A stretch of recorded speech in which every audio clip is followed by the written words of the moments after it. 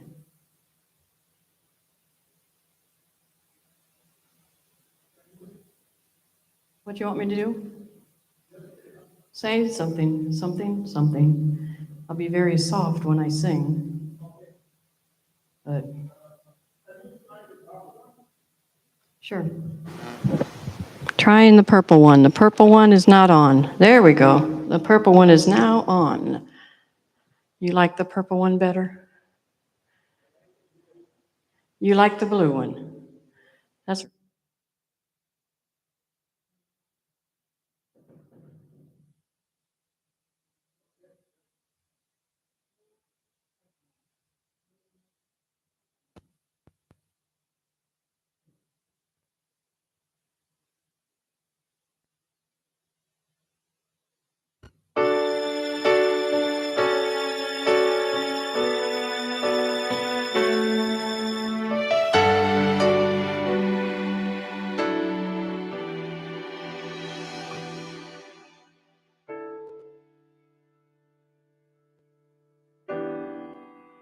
good things you've done for me. Lord, I've never been one to complain.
Testing, say something. I'm saying something.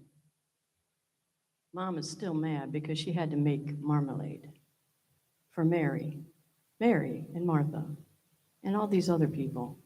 There was just so much marmalade to make. But then Mary had a little lamb. Its fleece was white as snow.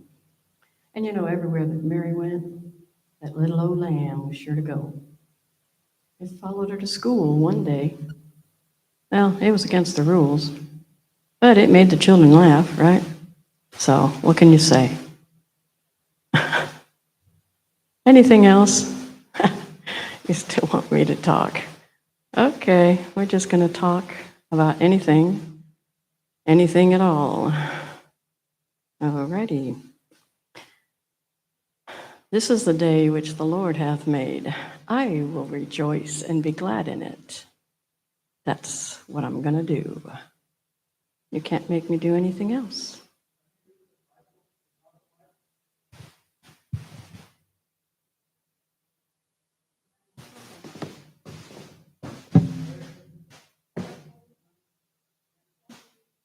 Is coming out. There we go. The purple mic is now on, and it's squealing at me. How rude. Oh. Continue. Alrighty. What shall I say? I don't really know. This is the worst part of the test because you're supposed to talk and you never know what to say. So you just ramble on saying absolutely nothing at all. That's right. Nothing at all, but everything, because it's important. So that's what we do. That's why we do it, right? And what is, need more. Okay, needing more. The Lord is my shepherd. I shall not want. He maketh me to lie down in green pastures. He restores my soul. He leadeth me beside the still waters. That's what he does. Everything. You have to depend on the Lord. He's promised never to leave you nor forsake you. And I found that true in my life. It can be really, really dark. You can be really, really sad, but he's always there with you. This one? All right.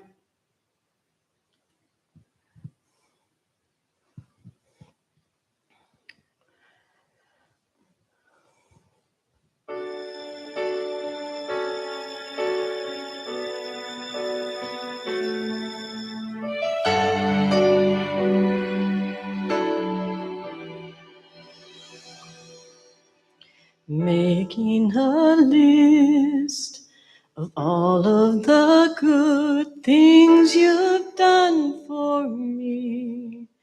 Lord, I've never been one to complain, but right now I'm lost and I can't find my way.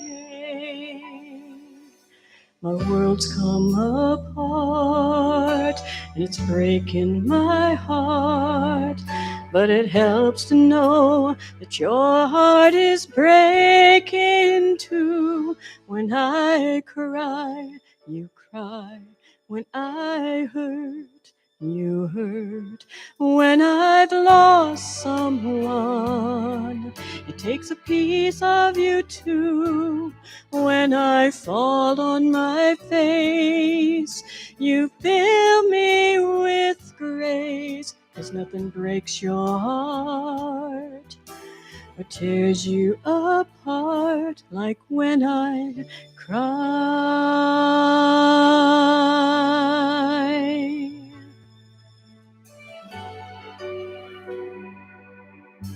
Alone in the dark, facing my hands, crying out to you. Lord, there's never been a time in my life where there's so much at stake, so much to lose. but I give it to you, 'cause you'll bring me through. And it helps me to know that I'm not alone. When I cry, you cry. When I hurt, you hurt. When I've lost someone, it takes a piece of you too. When I fall on my face, you fill me with grace, 'cause nothing breaks your heart or tears you apart like when I cry.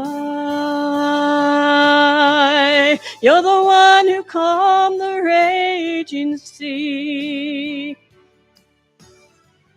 You're the one who made the blind to see. You've looked through all of heaven and eternity. And through it all, you saw me.